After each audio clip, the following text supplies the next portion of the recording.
Programa Conversa Afinada. Oferecimento. Cervejaria Golem. Puro malte, sem frescura. Avenida Rui Barbosa, 482, Santa Terezinha. Telefone 32-3321-4960.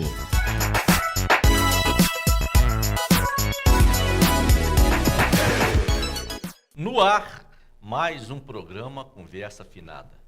Você está na RCW TV, rede de canais Web TV, diretamente dos estúdios Gospel Produções e Eventos. Hoje estamos recebendo, nessa noite, o nosso querido amigo, eterno prefeito de Juiz de Fora, prefeito por 3 mandatos na nossa cidade, o Dr. Tarcísio Delgado.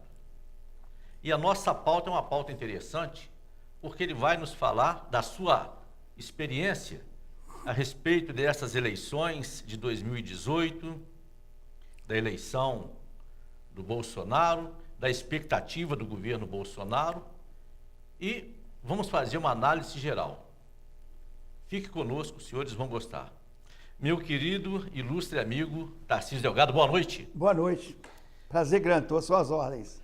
Doutor Tarcísio, primeiramente eu gostaria que o senhor falasse para os nossos internautas da satisfação em ter o filho Júlio Delgado, mais uma vez eleito deputado federal, pela 6ª vez.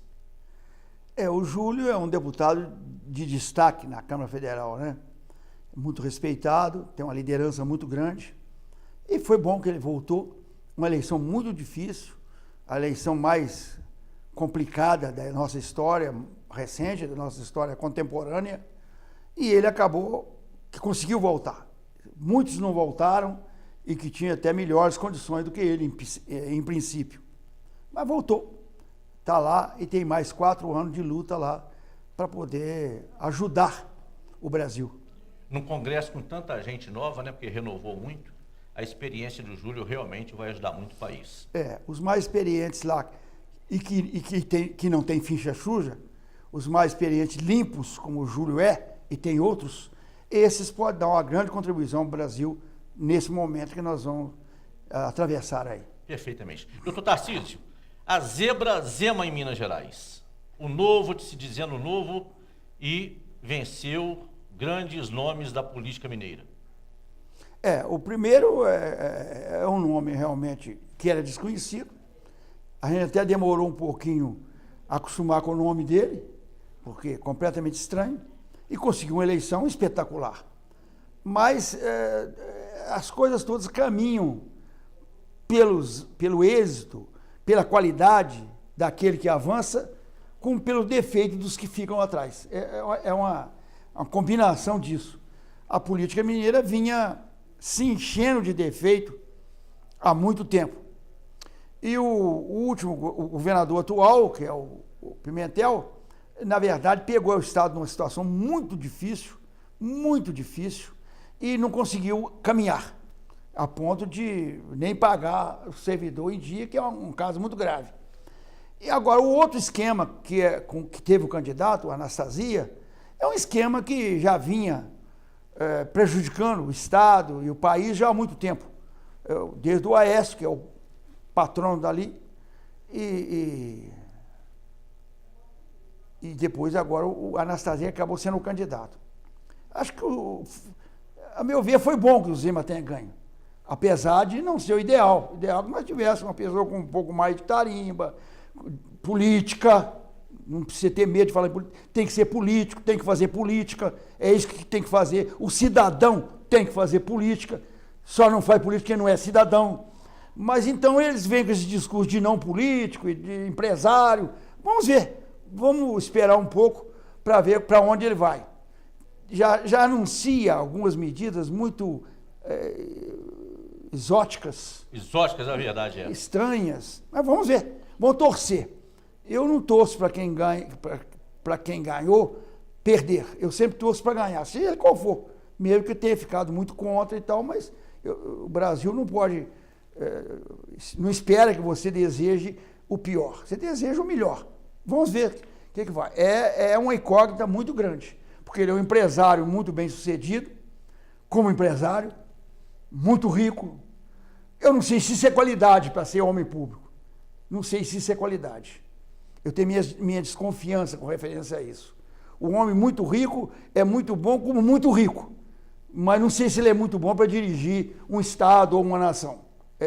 As coisas são muito diferentes. O enfoque é muito diferente. O trato dos negócios é um trato diferente do trato do comerciante. Então, vamos ver. Doutor Tarcísio, Zema governador. A vitória de Zema, o senhor acredita que tenha sido mais êxito dele, ou quem deu a vitória a Zema foi a rejeição do Aécio no estado de Minas Gerais?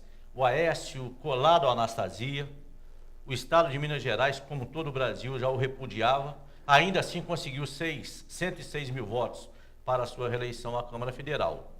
É mais fogo do Zema ou fogo negativo do Aécio aliado à Anastasia? Certamente é o negativo. Qualquer um que fosse candidato com o mínimo de coerência, de seriedade, ou pelo menos de apresentação de seriedade, a gente nem sabe, porque não conhece bem, mas a apresentação é essa, teria sucesso depois desse desastre do Aécio. Eu falo do Aécio, porque o pobre do Anastasia é um bobo coitado, empregado do Aécio, não queria ser candidato, o Aécio mandou ele ser, ele teve que ser, contra gosto, aí chegou no que chegou. Então, essa coisa é muito mais culpa do pessoal que vinha mandando no Estado já há muitos anos. Perfeitamente. E, doutor Tarcísio, vamos falar um pouquinho agora a respeito da eleição nacional. A vitória do Jair Bolsonaro, que representa para o Brasil na visão do senhor? Eu penso que... Primeiro eu quero te dizer que, apesar de tudo, eu torço pelo acertar.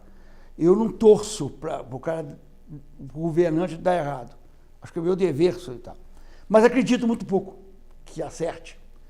Acho que é um momento ruim para o Brasil. É um momento de pessimismo. O que ele tem falado nessa semana depois da eleição, já antes da posse, muito antes da posse, já é alguma coisa que assusta muito a gente em termos de Brasil. Chegou a falar antes de ontem, querendo copiar o Trump, que vai mudar a Embaixada do Brasil para Jerusalém. Uma bobeira de todo tamanho, uma bobagem que só um desequilibrado que podia fazer. Fez. E isso aí traz consequências. E como esta, muitas outras que têm surgido. Eu tenho muita dificuldade de achar essa posição de direita, e de direita ignorante, não é nem de uma direita mais preparada, de uma direita sem grande informação. Eu acho muito perigoso. Eu tenho muito temor do que pode acontecer no Brasil nesse tempo todo. Hoje já estão falando em extraditar César Batista e o outro aí, que estão aí tranquilo, não teve problema nenhum, não criou problema nenhum, vai criar processo de extradição, vai criar novamente complicação desnecessária. É mexer num ninho de cobra enquanto as cobras estão dormindo, quer acordar. Não é brincadeira isso. É uma bobagem muito grande. Uma bobagem muito grande. E outras tantas. Eu fiquei muito perplexo, acho que o termo é esse, com o problema da anunciação do Sérgio Moro para ministro da Justiça. É justamente nesse assunto que eu queria tocar com o senhor. Muito perplexo. Pior que ser. Vamos admitir, para argumentar, não é verdade, mas eu quero admitir para argumentar, que o Lula tenha sido condenado pelo Moro corretamente. O que não é verdade, que tem muitos juristas no Brasil, não é eu que estou dizendo, grande número dos juristas brasileiros, talvez o maior número e dos mais respeitáveis, critica a condenação, mas vamos admitir que tivesse sido correta. Como é que pode um juiz que condenou um ex-presidente da República, o colocou na cadeia, ele continua na cadeia e ele vai para ministro da Justiça? É um paradoxo, é uma coisa incompreensível para o mundo inteiro. O mundo inteiro fala, poxa, mas esse juiz que condenou o Lula? Lá em qualquer parte do globo, lá na Síria, lá na Suíça, lá na Suécia, lá na Dinamarca. O jeito que pergunta, vem cá, mas esse juiz que condenou o presidente que está na cadeia? Ele agora é ministro da Justiça? As pessoas não vão entender. Não vão entender nunca. Na verdade, entende-se que é um vendilhão, né? Na verdade, entende-se que é um vendilhão. Tarcísio, mesmo assim, é uma semana para findar as eleições, o pleito do segundo turno. O Moro coloca na agenda nacional, da imprensa nacional, a delação do Palocci. É, no mínimo, descabida essa atitude dele. Precisa alguma coisa a mais para provar a parcialidade do que isso? Ele está com as delações lá não sei quanto tempo, na gaveta. Na semana da eleição ele solta a delação do Palocci, que o Palocci, sim, é rigorosamente um mentiroso.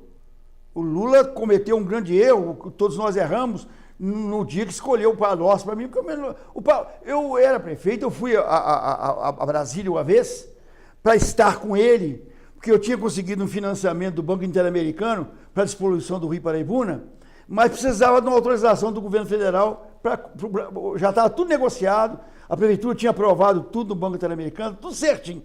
Mas para conceder o empréstimo, tinha que ter um aval do governo federal. Então precisava. Eu fui lá conversar com o Palocci. Conversei com ele, bastante, explicando para ele.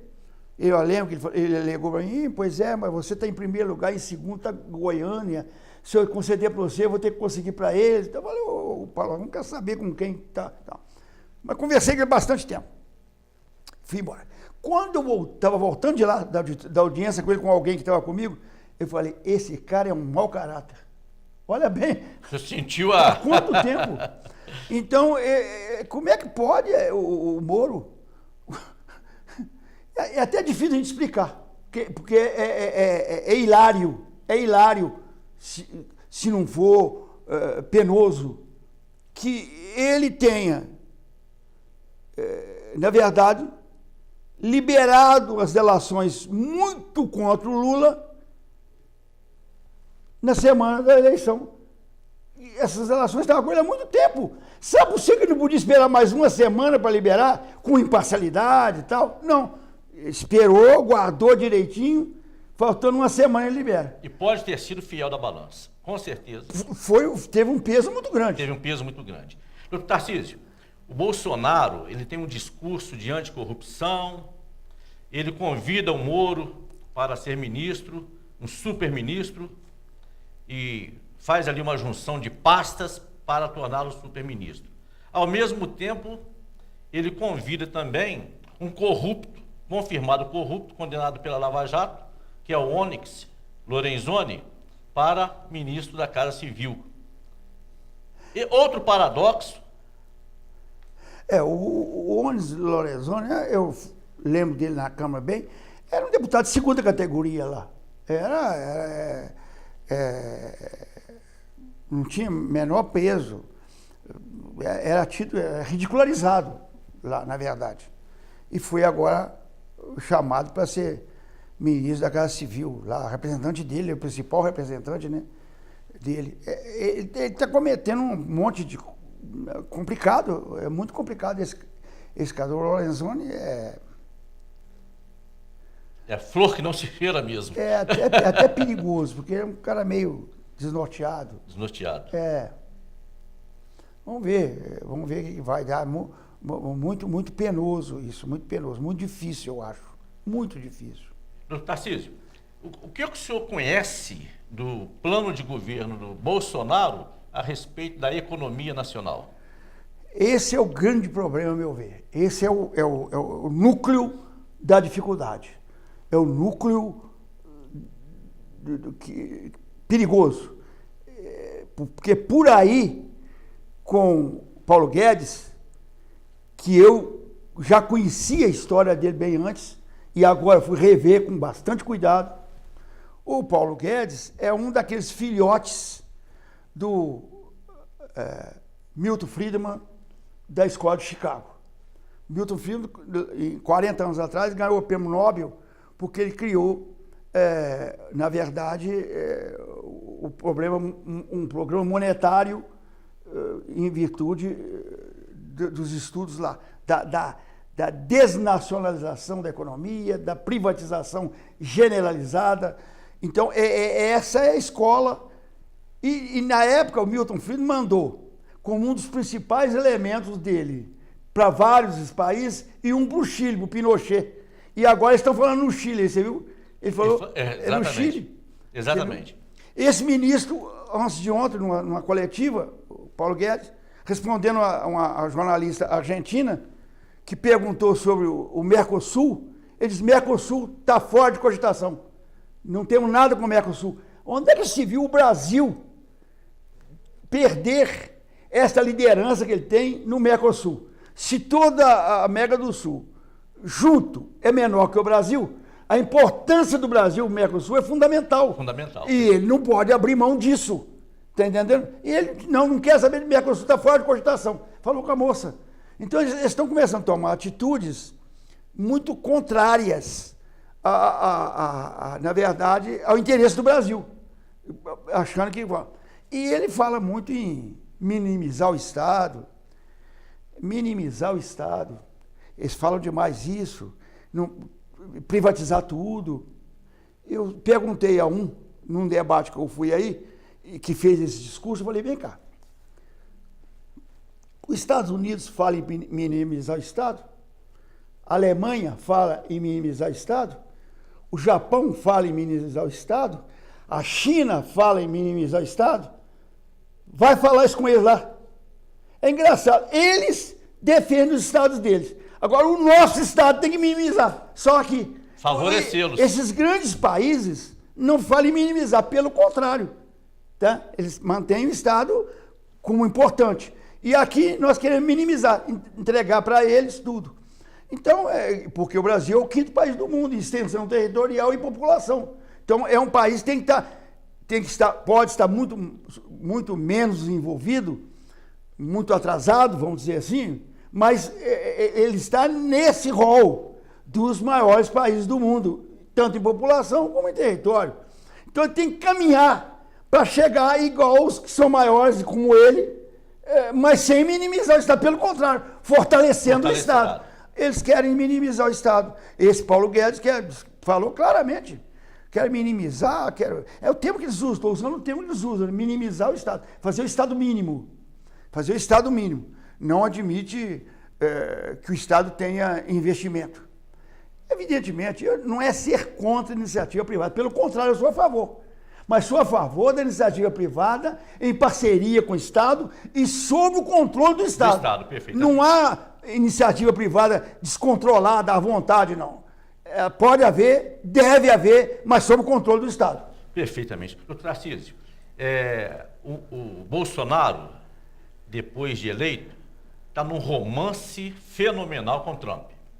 Já está falando em parcerias, aquela coisa toda, e o Trump, lá por sua vez, está adorando esse namoro. Só que hoje de manhã, uma comissão da China, preocupado com esta aproximação, resolve conversar com o Bolsonaro e foi a Tijuca, na residência do Bolsonaro, e por lá conversaram durante 2 horas para assegurar a comercialização, a bilateralidade do Brasil com a China. Como que o senhor vê isso? Bolsonaro está atrasado no mínimo uns 30 ou 40 anos. Na época da Guerra Fria, na época da luta da direita contra a esquerda, depois do mundo bipolar, Estados Unidos e Rússia, e a China comunista. Então eles estão ainda nesse raciocínio lá de trás. Eles estão pensando que a China é aquela China lá do Mao Tse Tung. É uma coisa impressionante. A China hoje está disputando com os Estados Unidos e ganhando os Estados Unidos em vários pontos da economia, do mundo inteiro. A China, em tecnologia, passou os Estados Unidos muito em tecnologia. Eles falaram que a China era um país apenas de atividade agrícola, rural. Tá? Hoje a China está, no que diz respeito à tecnologia, mais avançada do mundo. E é um país do qual não se pode abrir mão. Um país como o Brasil, pelas suas... Porque há muitas similitudes, há diferenças, mas há similitudes. Não pode mais ficar aquela coisinha do medo do comunismo. É isso que eles têm. Ah, não, como aquele comunismo que eles falam dele já acabou há muito tempo. Não tem mais aquele comunismo, tá, que eles ficam falando. Não tem. A China não quer saber, a China quer fazer economia, quer negociar conosco, com os Estados Unidos, com todo mundo. Agora os chineses procurou o Trump, né, para dizer, ó, vamos ver se acertamos aí, porque não adianta se querer. Tá? Então, mas eles estão ainda com essa coisinha de 40 anos atrás, 30 anos atrás, na Guerra Fria. E com medo do comunismo, como se fosse aquele negócio antigamente que nós falávamos, né? Tinha medo de comer criancinha. É a mentalidade desses caras que estão aí agora assumindo o poder. Eu estou muito temeroso. A verdade é que é um ódio congelado de 40 anos, tira do freezer agora e quer fazer vingança. Né? Doutor Tarcísio, outra coisa também que está deixando o povo brasileiro de cabeça branca, mais branca que a nossa, é a questão da educação à distância, do ensino até básico. Como que o senhor está vendo isso? O senhor, prefeito por 3 vezes de uma grande cidade, que é Juiz de Fora, o senhor lidou com tanta dificuldade, o senhor conhece a fundo a questão da educação. Como que o senhor vê isso? Eu não sei, é tão complicado, Desidério. O que nós temos que fazer é, primeiro, na educação, promover o professor, dar melhores condições ao professor, que conseguimos fazer aqui. Reforma do ensino, plano de carreira no magistério que não tinha, salário crescente, aumento, salário diferenciado do magistério. O outro pessoal me enterrou na rua e tal, porque eu estava dando diferenciado. Eu chamei o presidente do sindicato dos servidores e falei com ele. Falei, meu amigo, eu sempre ouvi você falando que os governos precisam dar prioridade à educação. Você sempre falou isso. Falei, agora eu dei prioridade, você está achando ruim, rapaz, como é que eu vou fazer? Então, esse que é o aspecto. É preciso, primeiro, magistério. Segundo, escola. Tem que fazer escola, não tem? Quantas escolas eu fiz em Juiz de Fora, na periferia? Aqui, do nosso lado aqui, eu fiz uma baita de uma escola muito bonita. Aliás, eu fiz, não. Já tinha sido feito, né? Do Itamar, pelo professor Murilo, mas já era de madeira. Quando eu subi, tinha apodrecido. Nós fizemos uma outra escola de aqui no Jardim Esperança. Jardim Esperança. E assim em toda a cidade. Então, não adianta, você não pode querer mudar o que acontece no mundo inteiro. Isso não quer dizer que não exista algum tipo de educação à distância. Pelo contrário, pode ter alguma coisa que se possa fazer à distância. Mas não é o geral. É importante que tenhamos e que incentivemos e que seja possível voltar aquele sentimento de coleguismo, aquele sentimento de proximidade dos alunos, das pessoas. Os meus maiores amigos foram meus colegas de estudo durante a vida praticamente toda, durante muitos anos. Agora eles querem fazer a educação à distância de uma forma que coloca o aluno, primeiro isolado, segundo muito longe, muito fora da convivência humana. Eu acho perigoso isso. Segundo até interesses até comerciais, né? Quem conhece Paulo Guedes, conhece a irmã do Paulo Guedes, sabe que ela é vice-presidente de uma instituição importante da área privada do setor de educação. Está aí a dica. Doutor Tarcísio, há muito tempo o brasileiro não via tantos generais se manifestando como agora na última semana. General fala aqui, general fala ali, general fala de tudo. E apareceu agora um general que está obrigando Bolsonaro a comprar caças. Para que caças num país onde a educação não é prioridade? Você observa, primeiro, para ser sincero, acho que as nossas Forças Armadas, em média, Lógico que tem tudo, mas em média, predominante, são muito melhor que o Bolsonaro. Perfeitamente. Muito melhor.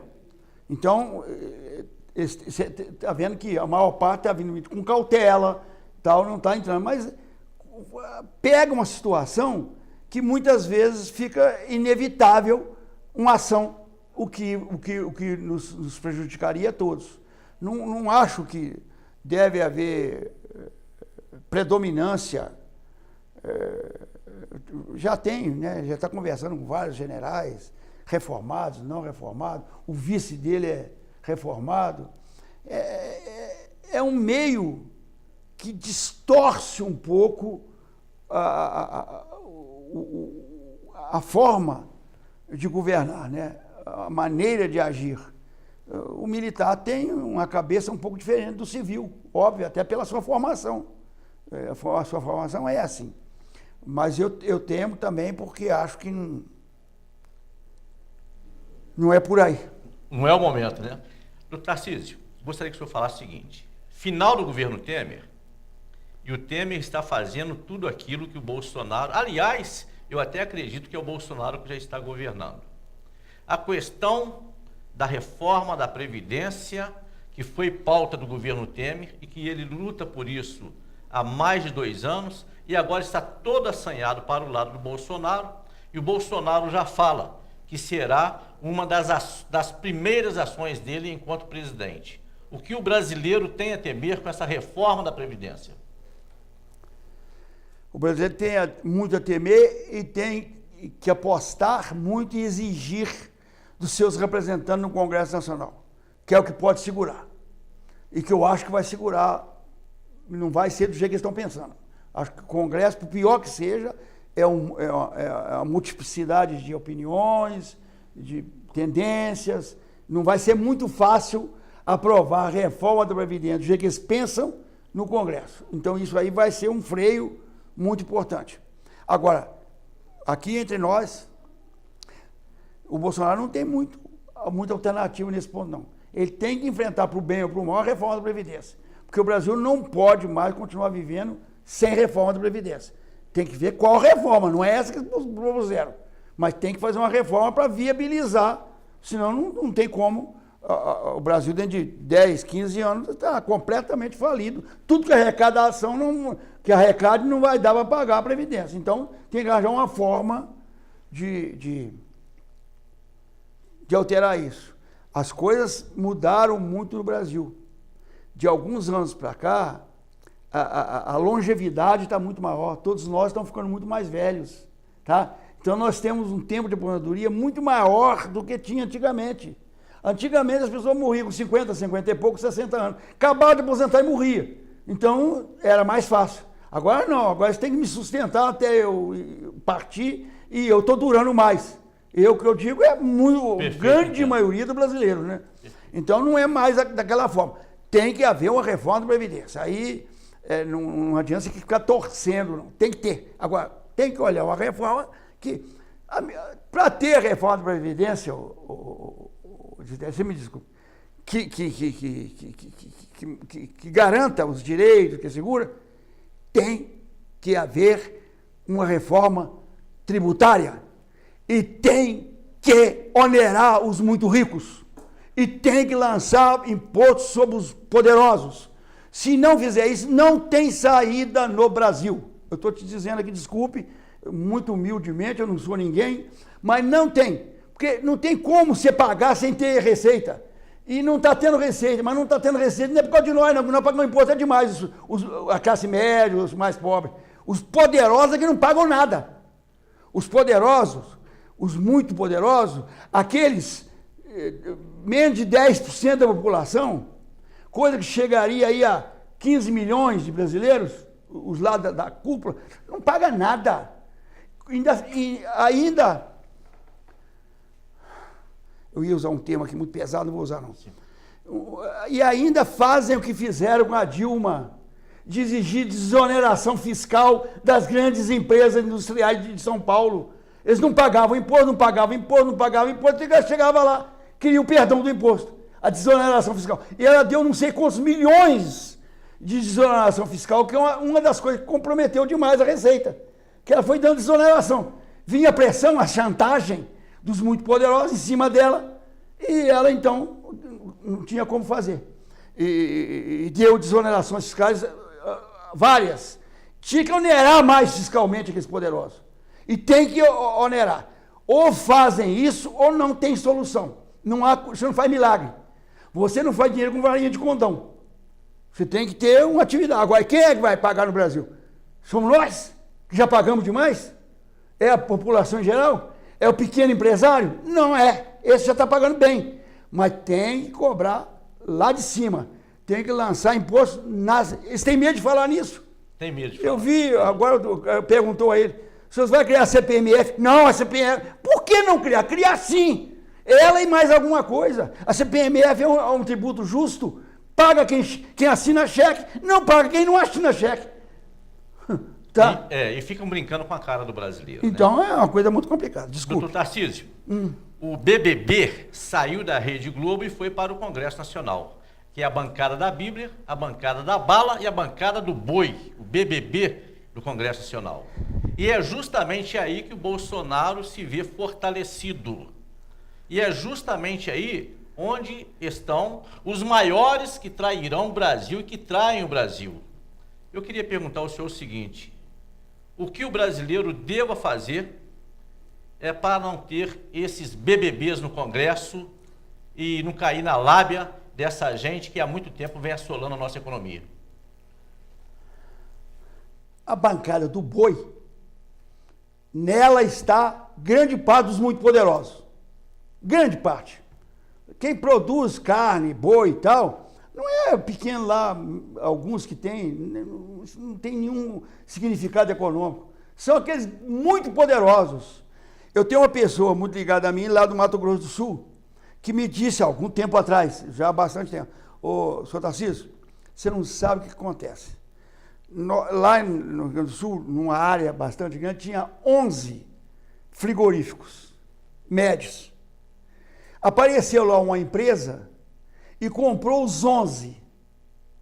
Fechou 8 e manteve só 3 abertos. Sabe quem que era essa empresa? JBS. JBS. Depois é que eu fiquei sabendo. Quando ele me falou, eu não sabia. Uma empresa. Ele falou, ele nem sabia nem direito. Sabia quem direito. Aí depois eu fui, era a JBS. Comprou, fechou. Agora, para proibir os caras de trabalhar, para proibir os caras de produzir, porque eles queriam produzir sozinhos para ter o monopólio, para fechou. De 11 fechou 8. Absurdo. O que você quer mais? É o que eles querem, é o que eles fazem. É um B, qual o outro B mesmo? Bancada da Bíblia. Bancada da Bíblia. Isso aí é uma coisa tão... Está tão ridículo. Tá tão... Sei lá, é difícil até a gente... É possível. O pessoal agora fez a bancada e tem uma unidade, uma união que não tem em outras bancadas. Eles ficam ali. Não. E a outra? A bancada da bala. Deus me livre. Isso aí é Deus me livre. Isso eu já discuti demais no passado aí, com aquele Fraga lá, que era líder. Discuti com ele de fora seriamente uma vez. Ele querendo defender. Falei, meu amigo, você está ficando maluco, rapaz. Que bancada de bala que vai resolver problema de violência com bala.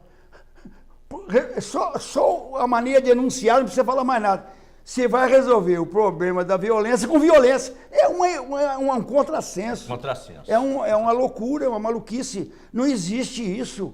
A maneira de evitar a violência é com educação, é com infraestrutura, é com trabalho social. Aí é que você evita, não adianta você querer evitar a violência com violência.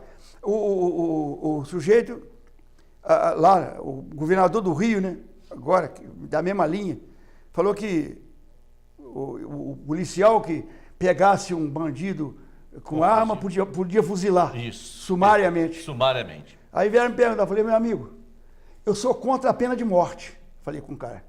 Sou contra a pena de morte. Pena de morte, o que é? É um bandido que é julgado, é defendido, tem advogado, e lá no final pode ser condenado à morte. Sou contra. Se eu sou contra esse tipo de execução, Imagina a execução sumária que ele está autorizando o soldado fazer lá no Rio. Perfeitamente. E o Dória fazendo mesmo em São Paulo agora. Também fazendo a mesma coisa. A Dória é outra coisa, desse time também, né? É uma vedetezinha, né? Meus amigos, chegamos ao final de mais um programa Conversa Afinada. O doutor Tarcísio Delgado conversou conosco, falou do seu ponto de vista desse novo governo que se instala no país. Agora os senhores fiquem com as considerações finais do nosso eterno prefeito Tarcísio Delgado, à vontade. Não, eu agradeço muito a vocês essa oportunidade, sempre é uma oportunidade boa de conversar, independente até do que vai alcançar, para onde você lançar. É importante demais. Eu gosto muito de conversar, de debater. Semana passada eu fui na academia, no SES, que funciona na prefeitura, eles reuniram as classes todas no auditório para eu fazer uma palestra. Eu cheguei lá e comecei a fazer a palestra, fiz a palestra de 35 minutos, parei a palestra e me submeti às perguntas. Ficamos 3h30 com a juventude. 3 horas? 3h30. Eles não pararam de perguntar. A pessoa que estava coordenando já estava falando, eu não importo, pode deixar. Deixa, ficamos 3h30, os meninos perguntando, os rapazes lá, a juventude, e eu debatendo com eles, e eu gosto disso, acho muito importante. Perfeitamente. Muito obrigado a vocês. Nós que agradecemos. Aos nossos internautas, o nosso muito obrigado e boa noite. Boa noite, doutor Tarcísio. Obrigado. Boa noite.